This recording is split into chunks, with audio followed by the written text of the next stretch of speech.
atendeu prontamente, a gente conseguiu fazer agenda e eu percebo que muita gente não consegue fazer isso que você faz. Ou seja, você walk like talk, você é o que você diz. Você tem uma coerência absoluta, né? Eu vim aqui no teu escritório, eu sinto a energia, eu sinto você e você é o que você diz. E a gente às vezes conhece pessoas que nem sempre walk like talk, são o que dizem. E eu percebo que muita gente está gerindo pessoas e se intitula como RH ou como pessoas que atuam com pessoas, mas não conseguem às vezes organizar a sua própria agenda, não conseguem ter um tempo para atender as pessoas. E eu acho isso muito importante, essa questão da coerência, né? A gente vive, claro, tem pessoas que não têm, é difícil, correm muito, trabalham muito, mas a gente sabe que o profissional do futuro e o profissional de hoje, como você falou desse milênio, deve ter essa questão da vida, do tempo, do respirar, do descansar, do meditar, do filosofar, porque se ele não tiver isso, ele não consegue um nível de excelência. Ninguém pode ser excelente sendo uma máquina trabalhando 24 horas por dia, não conseguindo desligar, não conseguindo pensar, não conseguindo meditar. Luciana, até a questão da excelência é algo que eu acho que a gente precisa repensar. Assim, claro, quando eu falo em excelência, né? Eu não falo de ser perfeito, eu falo de ser feliz, de conseguir então, mas ter mesmo, espaço para tudo. Porque assim, tudo é assim hoje, né? Assim, eu queria fazer um processo com você porque eu quero adquirir alta performance. Ok. Em que? Né? Eu quero ser excelente. Talvez você já seja. Né? Então, assim, a agenda, ela é muito simples, na verdade, se você pensar. O nosso tempo, ele é um tempo gregoriano. Né? Se a gente quiser fazer um tempo asteca, ou védico, a gente até pode. Mas a nossa agenda vai funcionar no outro tempo. Ela é Cronos, né? E ela é calendário gregoriano. Né? E é um calendário gregoriano. Sim, sim. Então, se ele é um calendário gregoriano, é igual para o mundo inteiro. Ele acorda e dorme. Né? E como é que alguns conseguem e outros não conseguem? Né? Porque querem simplesmente mudar o tempo. Se tem algo que nós não podemos fazer é ser donos do tempo. Aí está de novo a finitude. Né? A vida é finita. O tempo também. Início, meio e fim. Manhã, tarde, noite. Se você sente o teu corpo assim, você cria tempo interno. E tempo interno significa saber qual é o seu propósito de viver e quais são as suas prioridades na vida. Senão você não se organiza. Senão você não se organiza. Eu não atendi você prontamente porque eu quero ser coerente. Por vários motivos. O primeiro motivo é porque eu tenho uma equipe excepcional. E eles me ajudam, inclusive, a fazer com que o meu tempo e o tempo deles, por isso eles trabalham em casa, seja um tempo produtivo e saudável. Sem equipe ninguém vive, ninguém é sozinho, ninguém faz nada sozinho no mundo. Eu digo mais, eu não tenho uma equipe, eu tenho um time. Nós realmente jogamos no mesmo lado. Eu também tenho, graças a Deus. A gente tem um time muito gostoso. Eu também. Então, eu tenho momentos que uma das pessoas do meu time, que trabalha em Alphaville, por exemplo, quer passear com o cachorro, no meio do trabalho. Ela vai passear com o cachorro porque está tudo totalmente antenado, está tudo funcionando muito bem. Por isso mesmo ela trabalha home office. E outras pessoas que trabalham comigo trabalham home office. Então, assim, o tempo, ele depende do amor que a gente tem por nós mesmos. Aí eu sei, que eu já ouvi isso várias vezes, alguém no mundo corporativo fala assim para mim, mas é porque você não trabalha no mundo corporativo. Bom, eu trabalhei 21 anos no mundo corporativo. Eu não vou dizer para você que eu era exatamente como eu sou hoje, até porque eu evoluí. Se alguém encontrar comigo na rua hoje, com quase 50 anos, alguém encontrar comigo na rua com 20 e falar assim, nossa, você é a mesma pessoa. Ela não tem quase 50 anos. Não, ela não tem. Ela dorme no formal, então, porque não é Não é formal, não. Não é formal, não. É Ayurveda, é tudo natural. Entendi. Essa foi boa, essa foi boa. Então, mas se você pensar, né? Alguém chegar a encontrar você e falar, nossa, você é a mesma pessoa, né? Você fala, não, que desgraça, não mudei nada, não aprendi nada, não transformei nada, sou o mesmo lixo. Mas você está muito bem, né? Você está muito bem, parabéns. Obrigada. Você está muito bem. Muito obrigada. Então, vamos pensar o pessoal da internet pode entrar no YouTube e assistir Flávia Lippe, tá? Flávia Lippe. Entra aí no YouTube e vocês vejam como ela está bem, minha gente. Então, se a gente pensar então nessa questão do tempo, mesmo quando eu era executiva, quando eu trabalhava dentro de um local onde tinha uma hora, né? Trabalhei com jornalismo muitos anos, trabalhei com televisão muito tempo, onde o tempo é muito contado. Foi Repórter Eco. Repórter Eco. E o programa era ao vivo, quer dizer, se é ao vivo, abriu a câmera, eu tenho que estar lá, não dá para atrasar. Chegar atrasada é impossível, era ao vivo. Então, assim, essa compreensão que as pessoas precisam ter, se você sabe o que é prioridade para você, seja para a sua carreira, seja para a sua vida familiar, e se você sabe fazer um tripé onde você é o CEO da sua vida, você tem uma boa agenda. Porque eu tenho um monte de gente que fala que é muito fácil ser CEO, todo mundo faz tudo. Eu falei, não é bem assim. Não, tem coisa que você tem que fazer. Né? Não só isso. A sua agenda, mesmo que tenha alguém que marca ali no seu Gmail, no seu Outlook, no seu caderninho, onde quer que seja, só você sabe o que é prioritário para você. Agora, se você não sabe o que é prioridade, você não tem uma agenda. Aí não tem conversa. Né? Uma das minhas missões nesse momento, né, assim, na minha vida, eu tenho um propósito. É único. Mas uma das missões na minha vida hoje é poder ter a oportunidade de conversar com pessoas onde eu possa aprender, onde eu possa trocar e onde eu possa entender que o mundo está caminhando para ouvir coisas novas e também, às vezes, coisas velhas, mas que estejam sendo ditas de outra maneira. Então, para mim, você hoje era uma grande prioridade. Então, nós fizemos, sim, um ajuste de agenda para eu te receber. Muito obrigada. Mas eu fiquei muito feliz porque fazia parte da minha missão. Então, isso é uma questão de agenda. Agora, uma dica para quem quer ter uma agenda legal é 70% da sua agenda tem que estar organizada. 30% são as emergências da vida. Agora, se você inverter esse valor. Não pode inverter. Se você tem 70% dela organizada, você está dentro do tempo gregoriano. Você vai conseguir fazer ginástica, você vai conseguir comer, você vai conseguir conversar, você vai conseguir ter uma vida bacana. Saudável. Tá certo. Porque um dos grandes lances de ser um grande líder é você ter saúde. Você não consegue liderar sem saúde. Saúde não é só corpo, né? É principalmente tudo, espírito, né? Mas mente, tudo. né? Mas o corpo físico, ele precisa Também. ter força. Né? Um líder, muitas vezes, ele é um guerreiro. Ele está levando com ele um time enorme. Às vezes uma multinacional, às vezes uma empresa que ele acabou de criar, que ele quer trazer algo novo para o mundo. O grande problema é que às vezes ele não entende que tem milhares de energias fluindo nesse movimento aí. Né? E que estão ou contra ou a favor desse time, desse movimento que move coisas no universo. Existem coisas acontecendo. Sim. E que são invisíveis. E afetam o corpo também. Sim, afetam o corpo também. Por exemplo, se eu tenho uma discussão e me estresso, eu fico com dor na garganta no outro dia e tenho uma infecção na garganta. Como é que eu estava sem e de repente fico com? Né? Quantas pessoas eu conheço que estavam bem e de repente eu tenho que dar uma entrevista, fica nervoso, trava a garganta. Ou seja, o corpo ele é um reflexo daquilo que a minha Eu até li uma vez um negócio tão bonito, propõe. Um autor desconhecido, mas ele vai escrevendo assim as dores do corpo, né, e as suas relações com as doenças e tudo. Eu acho que os médicos complementares têm essa visão, outros médicos talvez não, mas todas as formas de medicina e todas as formas de compreensão humana precisam ser levadas em conta, porque muito lá ou muito aqui são os desequilíbrios da vida. Então, concretamente, tem a saúde.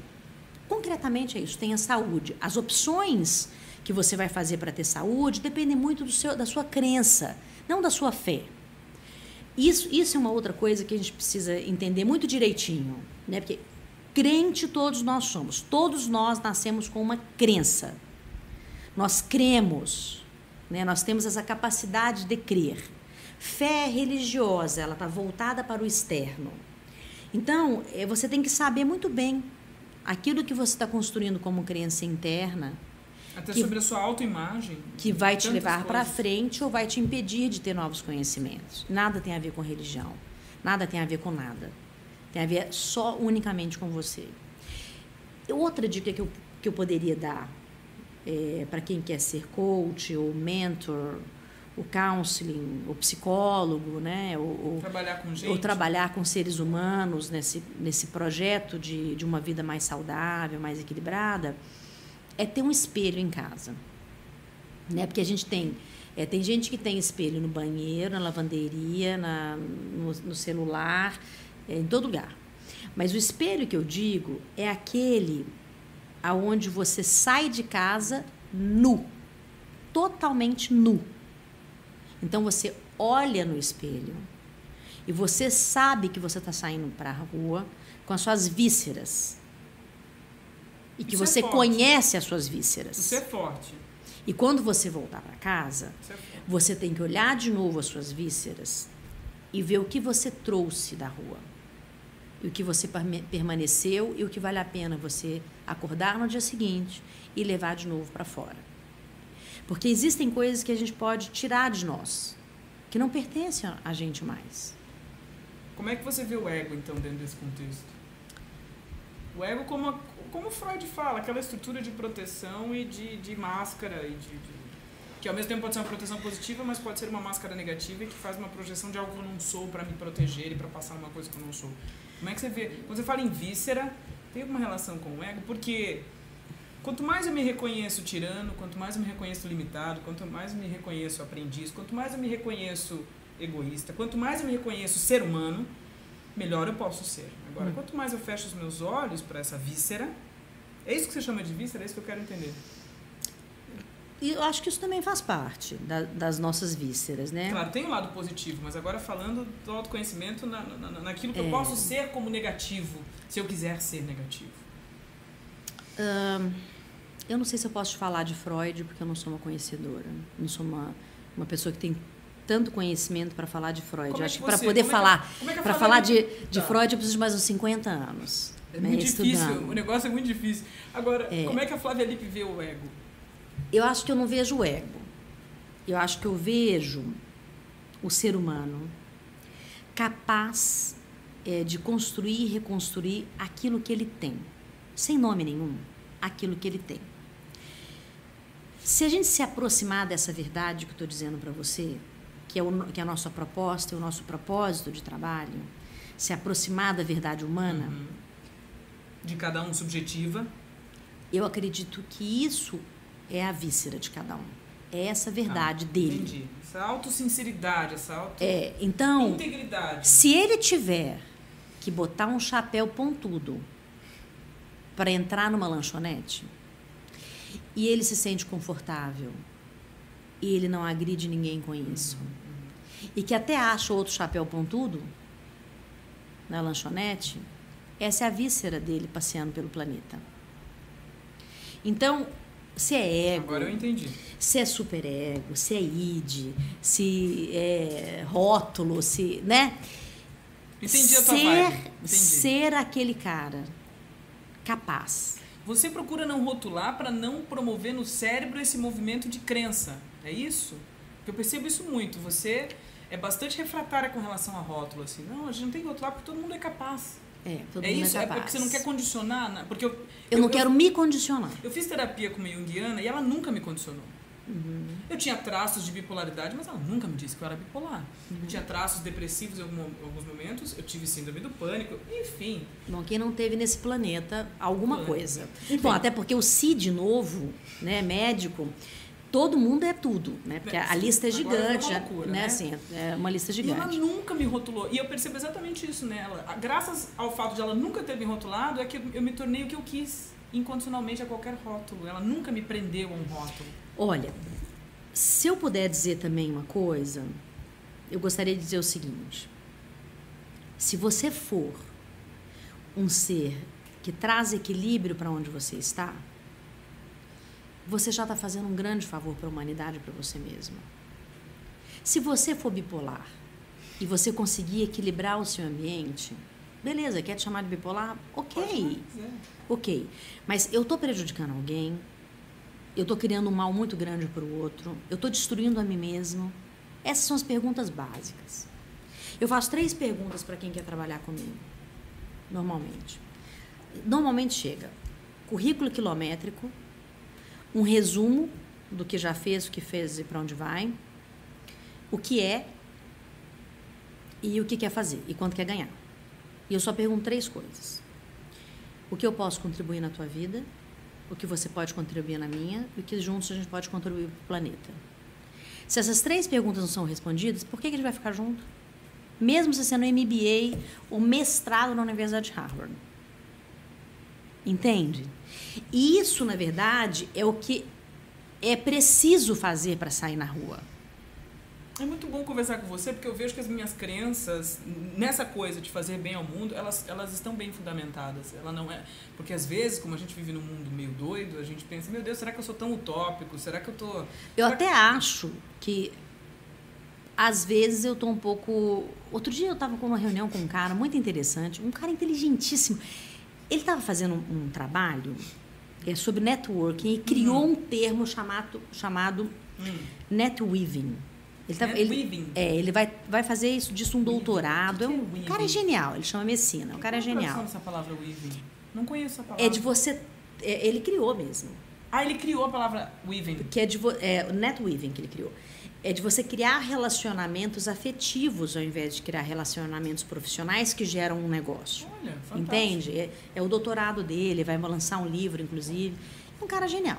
Ele falou para mim, você é totalmente fora da curva. Que também é um termo, né, assim, do mercado, na fora psicologia também, né? Casinha. Tem um termo na psicologia disso e tal. Por um lado, deve ser bárbaro ser fora da curva, né? Por outro lado, eu fico pensando assim, quando eu sou fora da curva, quando que eu tenho que entrar na curva? Para poder entrar na estrada, tem outra certo? coisa, né? Que curva é essa? Onde é que ela está? Então, assim, eu acho muito interessante a gente ir descobrindo o que é um pouquinho diferente do tradicional, mas que a gente pode contribuir com isso. E o que é diferente do tradicional e que a gente está destruindo o mundo por isso. Entende? Porque, assim... Muito legal ter um monte de coisa de diferente, mas deve ter umas coisas que não valem muita coisa. Então, vamos ver se essas coisas não podem ser reconstruídas também. E transformadas em algo muito legais. Entendi. Entende? Então, essa observação cotidiana, a Ayurveda é muito legal por causa disso, né? Vou falar umas palavras aqui estranhas, tá, gente? Que todo mundo tem, viu? Indiana, né? Não, é português. Não, é tá. português mesmo. Cocô, xixi, meleca, essas coisas. Cocô, xixi, meleca. A Letícia vai adorar isso, então, minha parceira de audioblog. Vou te falar, é um negócio sério. Letícia, essa é pra você especialmente. Pra você, Letícia. A Letícia adora, ela fala isso no ar, porque ela é o quadro do Chá Comigo. Chá Comigo é tipo, chá comigo, Chá comigo, né? então. Chá com você que eu vou te explicar uma coisa. É terrível. Na Ayurveda, você estuda profundamente todas as características do ser. Você se observa os seus olhos, a sua lágrima, a sua pele, o seu cabelo, a sua unha, seu dedo, a sua textura, o seu cocô, seu xixi, sua meleca.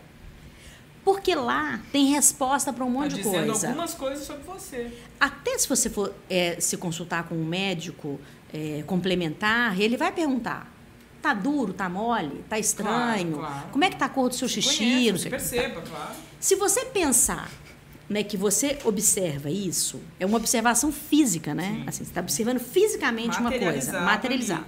Vamos para as vísceras, então.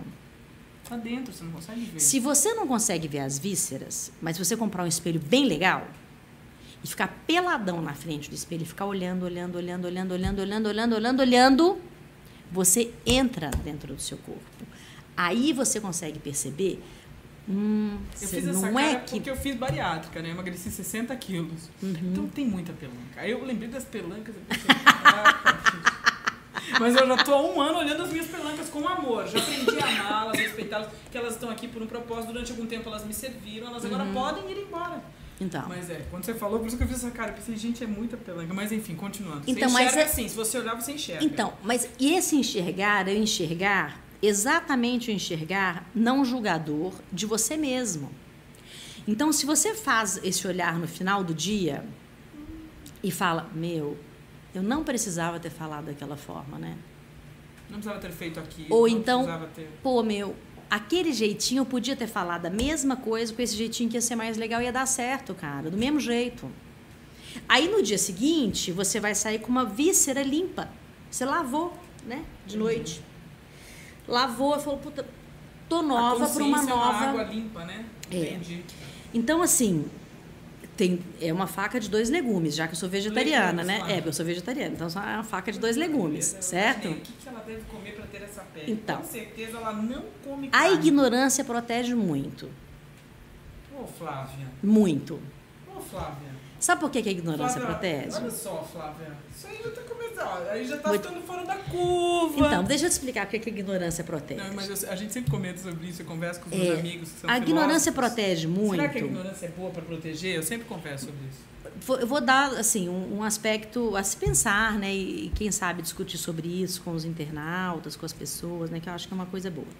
A ignorância protege porque assim, se você não vai fundo naquilo que é a sua própria verdade, está tudo muito bom. Sim, né? Uma comodidade. Não é nem a comodidade, é aquela sua sabedoria, a sua verdade. É aquela. Você vai ter um ponto, parou ali, beleza. E aquela é a sua verdade. Quando você começa a adquirir novos conhecimentos, e aí depende só de vocês, é só você querer, não está errado. Não está errado. Não tem errado. Então, se você quer outras coisas, aquilo que você considerava sabedoria passa a ser ignorante. Entende? Entendi. Então, assim, a busca do novo não quer dizer que você se tornou sábio. Quer dizer que você aprendeu uma coisa nova. Depois outra coisa, depois outra coisa, outra coisa. Mas você continua ignorante para um monte de outras coisas. É uma caminhada constante, não para nunca. Não para nunca. E pode ser que alguma dessas ignorâncias o proteja. Então, essa sabedoria interna de você olhar e falar, puta, isso não faz bem para mim, exatamente quando tem gente que fala, puta, pepino não cai bem para mim. Só a pessoa pode saber. Se eu comer o pepino e falar, você vai ter dor de estômago, vai funcionar? Meu, eu que comi o pepino, mas você sabe, cara. Não foi você que engoliu o pepino. Então, né, assim, é muito importante essa autoobservação. Mas só serve para você. Então, o caminho sempre é o autoconhecimento e o auto-olhar, né? Olhar para si. Eu acho que o caminho, um dos caminhos, sempre eu não sei, porque é finito, é você autoconhecer. Aí você vai se autoconhecendo e aí você vai adquirindo possibilidades. Né? Até de frear, de não ser possível mais passar disso, porque isso também pode acontecer. Gente, esse é o meu limite, eu cheguei aqui, daqui eu não consigo passar. E se daqui você não consegue passar, gente, é sensacional, é o teto que a gente pode construir. Né? Eu determinei um teto para viver. Não de conhecimento, eu gosto muito de conhecimento. Então, eu sou curiosa pra caramba, eu leio até bula de remédio. Eu também. Eu leio qualquer coisa que tem letrinha e gosto de conversar com pessoas, eu gosto do conhecimento. Mas eu impus um teto para mim, que é o teto que eu quero estabelecer de vida, de conforto de vida. Então, eu trabalho tantas horas, né, eu atendo X pessoas, posso ter uma vida financeira diferente de outras pessoas que fazem outras coisas, mas essa é a minha escolha. Eu estou muito feliz na minha escolha. Né? Assim, é assim que eu quero viver, desse jeito. Então, assim, não adianta você me ligar e falar, eu te dou $1 milhão para você me atender tal dia e tal hora. Talvez seja exatamente aquele jeito que eu vou fazendo aquela coisa, cara, não vai rolar, meu. Entendeu? Puta merda, não vai. Desculpa, não dá para ser na segunda-feira no atendimento normal, do preço normal? Porque nesse dia não vai rolar. Eu costumo dizer que se alguém chegasse para mim e dissesse, Ana, te ofereço 3, 4 vezes o que você ganha para trabalhar em outro veículo, de outra maneira, eu diria não vou, porque o que eu escolhi, a liberdade que eu tenho de fazer o que eu escolhi, a missão que eu tenho e etc, o propósito, eu não vou abrir mão disso. Então, agora, vou deixar claro uma coisa, gente, não é que eu não sou comprável, que todos somos. Não, certo? O nosso trabalho como consequência tem o seu né? valor, ele tem o seu preço. Não tem nada contra dinheiro, muito pelo contrário, eu só vivo desse jeito porque eu ganho dinheiro, as pessoas me pagam com dinheiro. Claro. Né? Eu nunca fui na Telesp pagar com bombom garoto, né? Nem com chocolate, nem com bolo de nozes. Eu tenho que ir lá e pagar com dinheiro. Não existe essa troca, não existe isso, o planeta é isso, não tem nada contra isso. Eu só dizendo o seguinte, que eu estabeleci uma forma de viver que é confortável para mim. Se deixar de ser confortável, vai ser outra, eu vou construir outra. Não tem nada engessado na minha vida. Eu simplesmente estabeleci como eu quero viver nesse momento da minha vida. Né? O agora da minha vida é esse. Né? Essa é uma outra dica que eu poderia dar para quem quer ser coach. Você sabe qual é o seu agora, se você não sabe qual é o seu agora, amanhã muito menos. Eu vi uma reportagem na época na revista Época falando sobre coaching. E você saiu logo atrás do Marcelo Taz, como coaching do Marcelo Taz. Como que é essa experiência de atender pessoas que são pessoas visadas na mídia?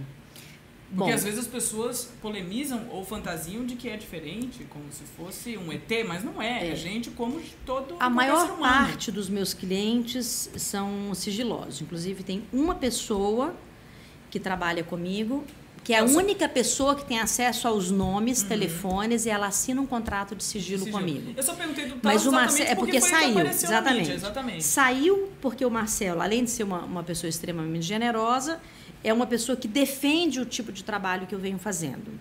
Porque viu o resultado e quer que outras pessoas possam conhecer. Possam conhecer. Não existe nada de diferente. O Marcelo, por si só, é um ser extraordinário. Ele é um ser humano extraordinário. Ele não é o Marcelo Taz.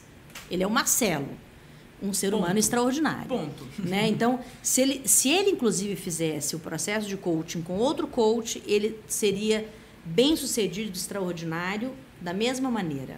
Ou qualquer outro processo, porque é um homem extremamente estudioso e, mais do que isso, ele vive a vida com muita vontade de viver.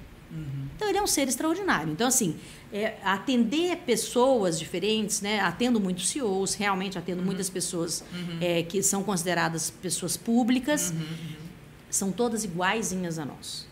Né? Não tem nenhum mistério, não tem nada diferente, com as suas vísceras pulando para fora, com as suas peles pururucando, o cabelo caindo. Igualzinho todos nós somos iguais, com problemas de agenda, com problemas de organização, com problemas de relacionamento. Por isso buscam o coaching para... Por isso é uma ferramenta para todos. Né? Assim, isso é importante a gente dizer, porque às vezes há um preconceito, mas isso é para rico, ou isso é para pobre, ou isso é para quem é dono de empresa, ou isso não.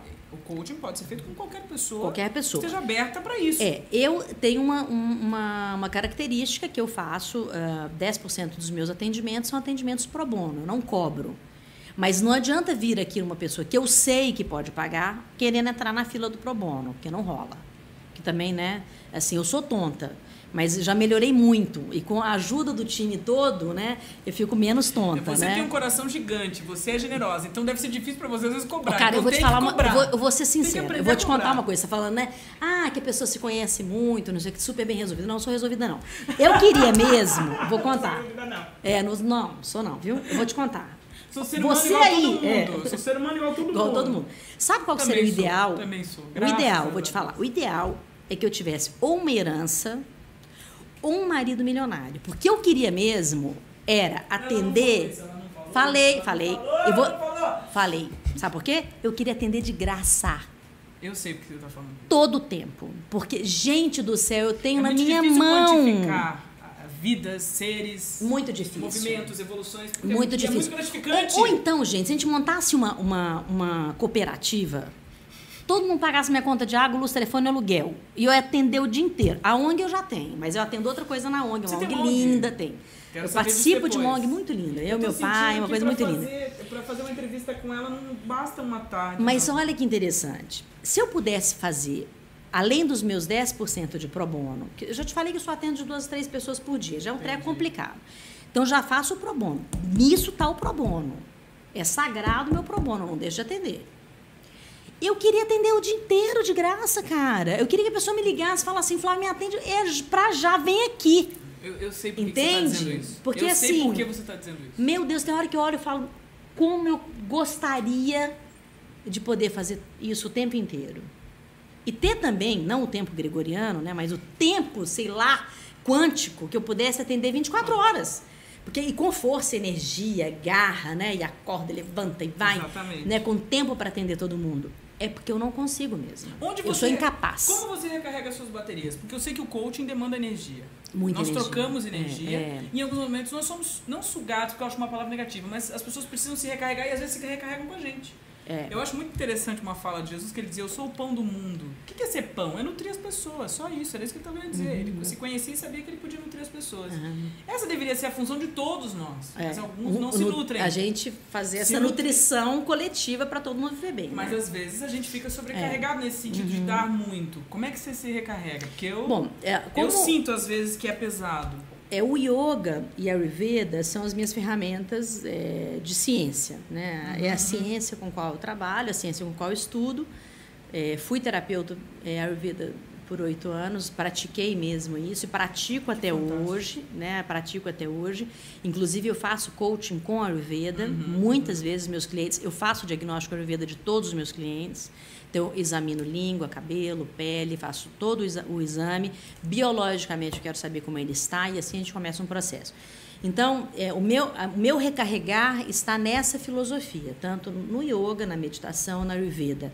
Com chás, ervas, alimentos, né, boa noite de sono, exercício específico, meditação, né?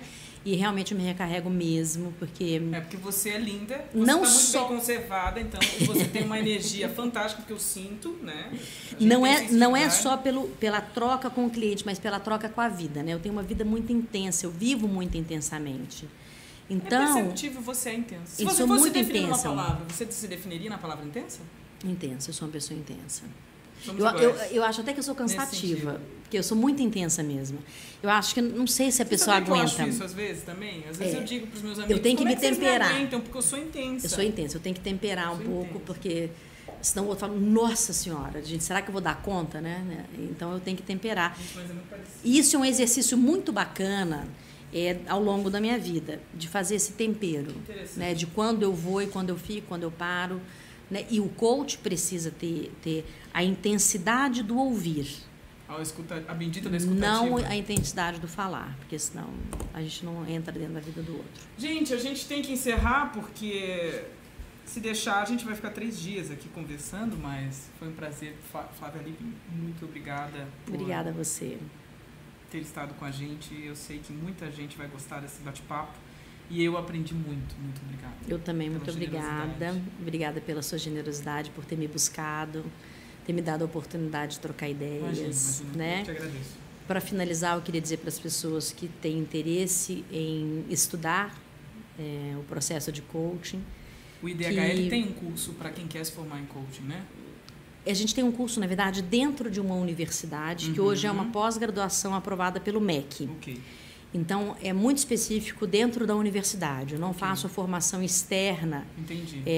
Para é em Morumbi? É na Embi Morumbi. Na verdade, é na Business School, que é da Laurent Internacional, da Embi Morumbi. Okay. É dentro da Business School. É aqui na Paulista, não é? Tem na Paulista, tem na Vila Olímpia. Tá. Né? A nossa unidade, a gente dá aula aqui na unidade da Vila Olímpia. Mas é uma pós-graduação mesmo. Né? Eu dou aula também, mais 20 professores. O conteúdo não é meu.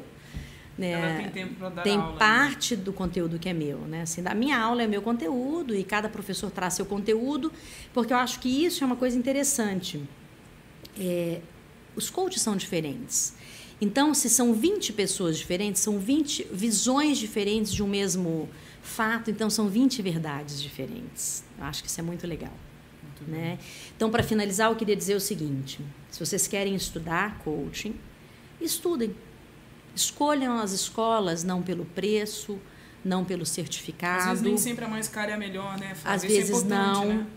Às vezes escolha pelo conteúdo, né? Assim, aquilo que que toca mais a tua alma, o seu ser. Não tenha pressa de ser coach, né? Se não tenha pressa, não é uma profissão que vai deixar milionário. Então você não vai ficar rico porque você se formou amanhã. Seu escritório não vai ficar cheio, porque não é verdade. Né? Você vai ter que ser indicado, você vai ter que provar que você é bom, né? Alguém vai ter que indicar depois do primeiro atendimento. Que dá resultado o trabalho. Que dá resultado o seu trabalho. Escolha muito bem aquilo que você gostaria de fazer e seja. Né? Seja essa pessoa que você gostaria mesmo, mais do que a profissão, seja. Né? E aí sim, aí vamos trocar ideias, ler bastante, procura títulos diferentes no mercado, não tenha preconceito sobre nenhum assunto. O coach não pode ter preconceito nunca, jamais. Não tenha preconceito sobre nenhum assunto. Estude os assuntos. Uma hora, um deles vai tocar teu coração. E aí você acertou na mosca. Aí você vai em frente e vai ser um ótimo coach. E conte comigo. Obrigada a você.